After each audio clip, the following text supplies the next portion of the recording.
Runners being called in now. The white flag's up, they're under starters orders, and they're running and racing towards the first of the 8 flights. They settle down in the early stages. Dawn Run right up with them towards the left of the picture. For Auction also, and Desert Orchid just in behind them. And it's Dawn Run from For Auction, Desert Orchid. Buckhouse just in behind them. Then comes Very Promising, Cut a Dash, Seema, Fine Sun, and the Food Broker, the back markers at the moment, and the mare and John Joe O'Neill on Dawn Run, making it at the moment from Desert Orchid in second. For Auction is third. Then Very Promising and Cut a Dash and Buckhouse. Dawn Run and Desert Orchid, very little between the two there, from For Auction and Buckhouse, as they swing left-handed. Dawn Run, the favourite, from Desert Orchid, the grey. Then comes For Auction, the pre-house. Then Very Promising and Cut a Dash and Seema, and behind them Sula Bula, and then Amara on the inside of Robin Wonder. And then Boreen Prince with Fred Kateri on the outside, the Food Broker, and finally Fine Sun as they run downhill. And now racing towards the third, little between the two leaders. Desert Orchid on the far side of Dawn Run.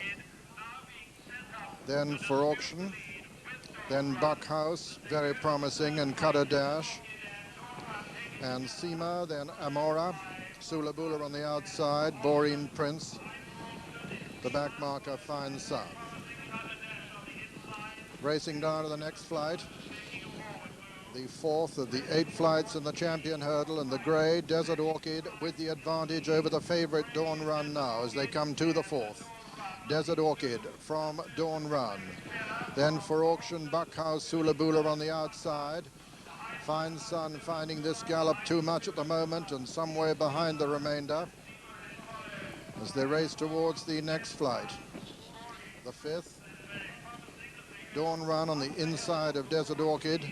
Then closely grouped in behind are Sula Bula, For Auction, and Buckhouse, and then Seema and Cut a Dash and Very Promising and Amora. Then Fred Kateri and Robin Wonder as they race towards the top of the hill now. 3 left to jump. In the champion hurdle, Dawn Run, the mare, on the inside of Desert Orchid. As they begin the run downhill, Sula Bula right with them towards the outside. Buckhouse also right with them. For Auction's lost a little bit of ground. Coming down towards the next flight now, the third from home. Dawn Run on the inside with Buckhouse on the outside. Dawn Run from Buckhouse there. Then comes Desert Orchid. Racing towards the second last flight now in the champion hurdle, and it's the mare Dawn Run being pressed by Buckhouse all the time on the far side. Dawn Run on the near side, Buckhouse on the far side. Seema is in third place. Then comes Very Promising.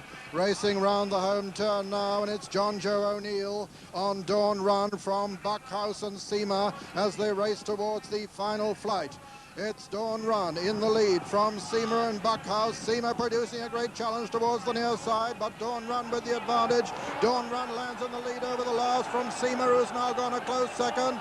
And then Very Promising finishing fast, and Seema on the near side, and Dawn Run on the far side. Dawn Run from Seema as they race into the closing stages. It's Dawn Run from Seema, and as they come to the line, Dawn Run has won it from Seema, and Very Promising is third. That's the 1, 2, 3. Buckhouse was 4, and Fred Kateri next. Then Cut a Dash and Amora and Boreen Prince, and behind them For Auction, and behind him was Robin Wonder, and then Desert Orchid and Sula Bula, and finally the Food Broker and Fine Sun. And so the result of the 1984 Waterford Crystal Champion Hurdle, first number 16, Dawn Run, owned by Mrs. Charmian Hill, trained in Ireland by Paddy Mullins and ridden by John Joe O'Neill. Second was number 5, Seema, owned by Mr. Roy Padmore and Mr. W.E. Sturt, trained by Jim Old and ridden by Peter Scudamore. And third was number 15, Very Promising, owned by Mr. Bob Mann, trained by Mrs. Mercy Rymel and ridden by Sam Moorshead. Fourth was number 3, Buckhouse. Here is the heroine of the race with a congratulatory handshake from Tommy Carmody to John Joe O'Neill, who won this, of course, in 1984. In I should say. He's won it in 1984, all right, but he also, of course, won it in 1980 on Sea Pigeon. And here is how he won on this famous mare, the first to triumph since African Sister. And here's Richard. And it had been a good pace in the early stages, in fact, not over fast, but then when the grey horse took, Desert Orchid took on this mare, it really went some pace. A good, as we expected, fast gallop, and this was the answer.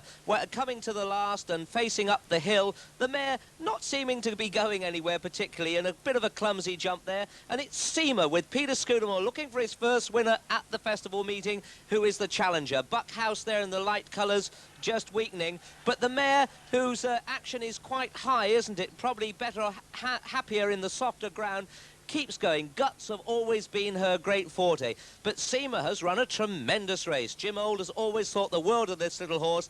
I saw him at Chepstow last week and he said, well, they haven't quite come yet, he said, but they'll come. Well, they very nearly did come, but it's a great triumph for this mare and it keeps the sale